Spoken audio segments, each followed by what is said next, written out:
आपका यूपी ताजा न्यूज में बहुत बहुत स्वागत है। यहाँ हम देश की कुछ खास खबरों पर नजर डालेंगे। बॉलीवुड और बाजार के भाव भी जानेंगे। राम मंदिर प्राण प्रतिष्ठा को लेकर खबर है। केंद्र ने कर्मचारियों को आधे दिन की छुट्टी घोषित की है। यूपी समेत कई राज्यों में अवकाश भी है। केंद्र सरकार ने 22 जनवरी को राम मंदिर प्राण प्रतिष्ठा कार्यक्रम के मद्देनजर अपने सभी सरकारी दफ्तरों को आधे दिन के लिए हाफ डे घोषित किया है। इससे पहले कई राज्यों और कई स्कूलों में 22 जनवरी तक के लिए छुट्टी घोषित की जा चुकी है। उत्तर प्रदेश, हरियाणा, मध्य प्रदेश, छत्तीसगढ़ और गोवा सहित कई राज्यों में 22 जनवरी को छुट्टी घोषित है। गुजरात के बड़ोदरा में झील में 20 से ज्यादा बच्चे डूबे, 12 की मौत। गुजरात के बड़ोदरा में गुरुवार दोपहर हरणी लेक में एक नाव पलट गई, जिससे इस हादसे में 10 बच्चे और 2 टीचरों की मौत हो गई। नाव में सवार बाकी 13 बच्चे और 2 टीचरों को बचा लिया गया है। उन्हें अस्पताल में भर्ती कराया गया है। हालांकि उनकी हालत की जानकारी अभी तक नहीं मिल सकी है। हादसे के शिकार सभी बच्चे बड़ोदरा के न्यू सनराइज स्कूल के हैं। इनमें से किसी बच्चे या टीचर ने लाइफ जैकेट नहीं पहनी थी। इसी वजह से नाव पलटी और सभी पानी में डूबने लगे। खबर लखनऊ से है, जहां बरौनी लखनऊ एक्सप्रेस में टीटी की गुंडागर्दी सामने आई है। बरौनी लखनऊ एक्सप्रेस वे में बिना टिकट यात्रा कर रहे एक शख्स पर टीटी ने थप्पड़ बरसाए। वीडियो बनाने वाले शख्स पर भी हमला बोला, गाली गलौज की। वीडियो वायरल होने के बाद टीटी को रेलवे ने सस्पेंड कर दिया है। जम्मू कश्मीर में एलओसी के पास खदान में विस्फोट, एक अग्निवीर जवान की मौत, 2 घायल। जम्मू कश्मीर के राजौरी जिले के नौशेरा सेक्टर में एलओसी के पास गुरुवार को एक खदान में विस्फोट हो गया। इस हादसे में अग्निवीर के 3 जवान घायल हो गए। एक अधिकारी ने बताया कि तीनों को कमांड अस्पताल उधमपुर ले जाया गया, जहां एक की मौत हो गई। 2 घायलों का इलाज चल रहा है। बिल्किस बानो मामले में 11 दोषियों में से 3 ने सरेंडर के लिए समय मांगा, सुप्रीम कोर्ट में याचिका दाखिल। बिल्किस बानो मामले में 11 दोषियों में से 3 ने सुप्रीम कोर्ट में याचिका दाखिल करके जेल में सरेंडर करने के लिए समय मांगा है। उनके वकीलों ने दलील दी है कि सरेंडर करने के लिए 2 हफ्ते का समय दिया गया था, वह 22 जनवरी को समाप्त हो रहा है। ऐसे में उनकी याचिकाओं पर तत्काल सुनवाई की जाए। सुप्रीम कोर्ट ने इन दलीलों को स्वीकार कर लिया है।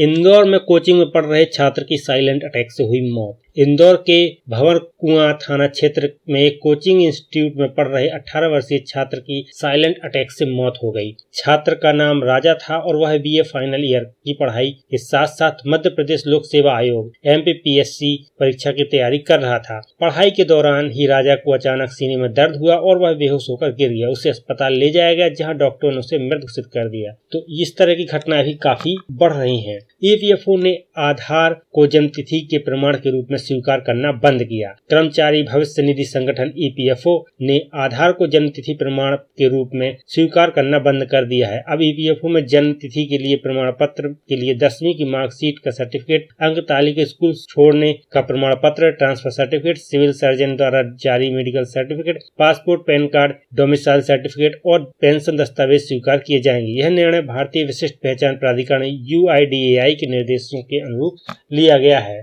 प्रधानमंत्री नरेंद्र मोदी 21 जनवरी को ही अयोध्या पहुंच सकते हैं। प्रधानमंत्री नरेंद्र मोदी प्राण प्रतिष्ठा से एक दिन पहले यानी कि 21 जनवरी को अयोध्या पहुंच सकते हैं। इसकी वजह प्राण प्रतिष्ठा का मुहूर्त और खराब मौसम बताया जा रहा है। सुबह के वक्त घना कोहरा छाया रहता है, जिससे फ्लाइट लैंडिंग में मुश्किलें आ सकती हैं। इसलिए प्रधानमंत्री का एक दिन पहले से ही आने का कार्यक्रम बन रहा है। प्राण प्रतिष्ठा अनुष्ठान के लिए प्रधानमंत्री को सुबह 11 बजे तक हर हाल में राम जन्मभूमि परिसर पहुंचना है। इसको देखते हुए प्रधानमंत्री नरेंद्र मोदी 21 जनवरी की शाम 5 बजे तक अयोध्या पहुंच सकते हैं। अयोध्या में रामलला की मूर्ति गर्भगृह में पहुंची। 22 जनवरी को होगी प्राण प्रतिष्ठा। अयोध्या में रामलला की नई मूर्ति गर्भगृह में पहुंच गई है। इसकी स्थापना राम यंत्र पर होगी। प्राण प्रतिष्ठा का कार्यक्रम 22 जनवरी को होगा। इस दौरान प्रधानमंत्री नरेंद्र मोदी गर्भगृह में मौजूद रहेंगे। इसी बीच ज्योतिष पीठ के शंकराचार्य अभिमुक्तेश्वरानंद ने कहा कि मुख्य वेदी में रामलला विराजमान की ही प्राण प्रतिष्ठा होनी चाहिए। स्वयंभू प्रतिमा की जगह दूसरी मूर्ति स्थापित नहीं की जा सकती।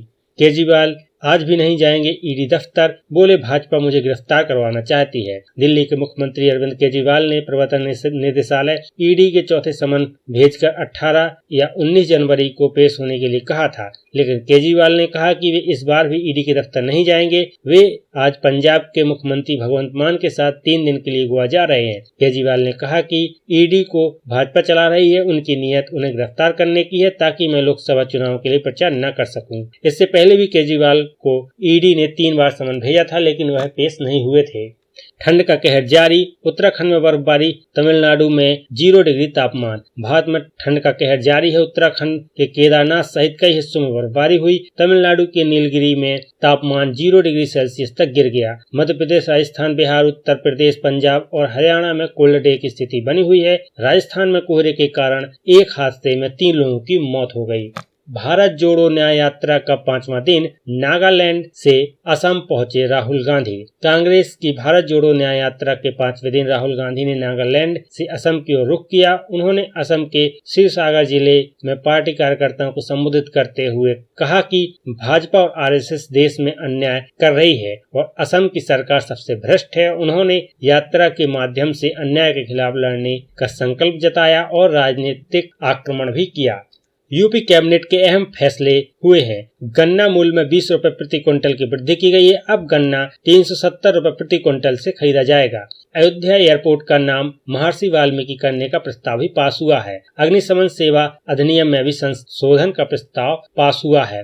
चोरी चौरा के नाम पर मुंडेरा नगर पंचायत का नाम करने का भी प्रस्ताव पास किया गया है। यूपी मेट्रो रेल कॉरपोरेशन को राज्य स्थायी कर, संपत्ति कर, गृह कर, सर्विस चार्ज, जल कर, विज्ञापन कर और पार्किंग शुल्क में छूट के प्रस्ताव को पास किया गया है। 3 निजी विश्वविद्यालय, जेएसएस विश्वविद्यालय नोएडा, सरोज इंटरनेशनल विश्वविद्यालय लखनऊ, शारदा विश्वविद्यालय आगरा की स्थापना का प्रस्ताव पास किया गया। उत्तर प्रदेश के लघु एवं सूक्ष्म मध्यम की इकाई लगाने के लिए किसी प्रकार का शुल्क नहीं लिया जाएगा। सेमीकंडक्टर पॉलिसी भी पास हुई है। योगी कैबिनेट ने सेमीकंडक्टर पॉलिसी का प्रस्ताव पास किया है। मुख्यमंत्री योगी आदित्यनाथ ने कहा कि सेमीकंडक्टर विनिर्माण बड़ा क्षेत्र है, यूपी को आगे बढ़कर लाभ लेना चाहिए।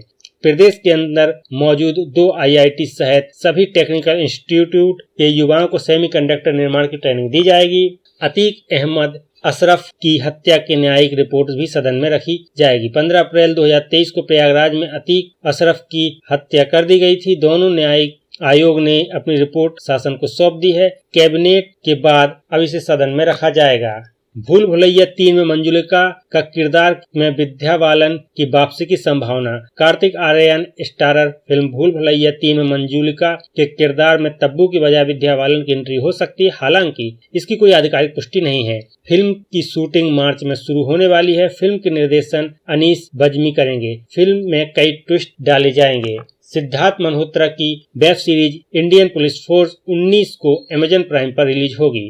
बॉलीवुड के famous film maker Rohit Shetty की web series Indian Police Force आज 19 जनवरी को अमेजन प्राइम पर रिलीज होने जा रही है। इस सीरीज में सिद्धार्थ मल्होत्रा, विवेक ओबराय और शिल्पा शेट्टी मुख्य भूमिकाओं में हैं। यह सीरीज एक एक्शन थ्रिलर है जिसमें 3 कलाकार पुलिस अधिकारियों का किरदार निभा रहे हैं। सीरीज की कहानी एक ऐसे आतंकवादी हमले की है जिसे रोकने के लिए सिद्धार्थ मल्होत्रा और उनकी टीम को कड़ी मशक्कत करनी पड़ती है। सीरीज के ट्रेलर को दर्शकों ने खूब पसंद किया है। ट्रेलर में सिद्धार्थ मल्होत्रा का एक्शन अवतार काफी दमदार नजर आ रहा है। अगर आप भी रोहित शेट्टी की नई वेब सीरीज देखने के लिए उत्साहित हैं तो 19 जनवरी को अमेजन प्राइम वीडियो पर इसको देख सकते हैं।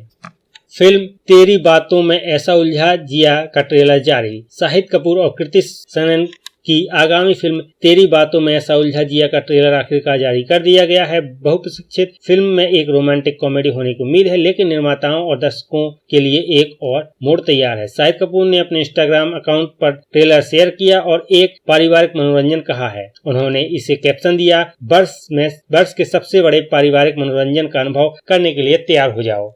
खबर फुटबॉल को लेकर है। भारतीय फुटबॉल टीम आज उज्बेकिस्तान से एएफसी एशियन कप के दूसरे मैच में भिड़ेगी। ऑस्ट्रेलिया के खिलाफ हार के बाद भारत को टूर्नामेंट में बने रहने के लिए जीत की जरूरत है। यह मैच दोहा के अहमद बिन अली स्टेडियम में होगा।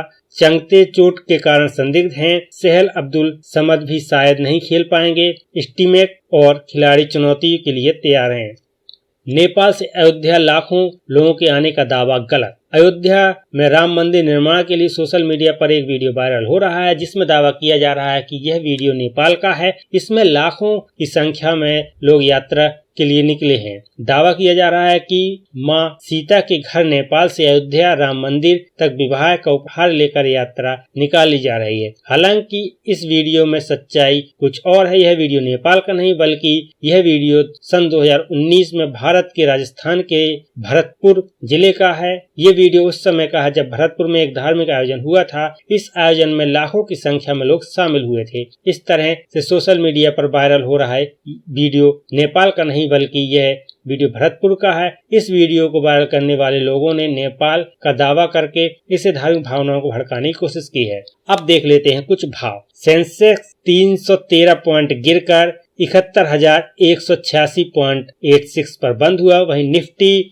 109.70 गिरकर 21,462.25 पर बंद हुआ। गोल्ड 22 कैरेट की बात करें तो 5740 रुपए प्रति ग्राम, सिल्वर 75 रुपए प्रति ग्राम, पेट्रोल 106 रुपए 31 पैसे प्रति लीटर, डीजल 94 रुपए 27 पैसे प्रति लीटर और यूएसडी की बात करें तो डॉलर 83 रुपए 13 पैसे है। तो ये थी उत्तर प्रदेश की कुछ खास खबरें। आपका यूपी ताजा न्यूज को समय देने के लिए बहुत बहुत धन्यवाद।